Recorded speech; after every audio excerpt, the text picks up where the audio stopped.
hapa kumbe kuna kamera eh? Sasa ndugu zangu watazamaji, habari ni kuhusu maisha yangu magumu. Mimi na maisha magumu, lakini sasa eti nakutana na mtu anaanza kunishauri. Mimi namuomba ushauri na nishauri kuwa kwamba eti nitulie, maisha yatakaa sawa. Yatakaa sawa mpaka lini? Mtu mwenyewe anayenishauri hata godoro la kulalia hana. Si upuzi huo? Habari ndugu yangu. Salama ndugu yangu, karibu. Nami pia nilishauriwa kitu kama hicho, kwamba kula sana ni vibaya, sio vizuri. Sasa nikauliza nitatumiaje pesa zangu bila kula? Unaona? Eti jamani, ushauri kama huo si ushauri wa kipuzi? Ndio. Jamani, tunawashauri nyie wenye pesa zenu, kula. Kuleni. Sasa msipokula mtaishije? Eti kula. Jamani, tuna friji hizi, tunatakiwa tutunze vitu. Ndio.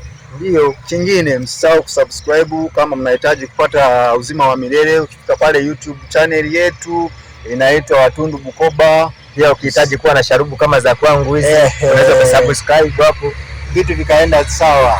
Ndio. Jamani, kwaherini. Kama hivyo.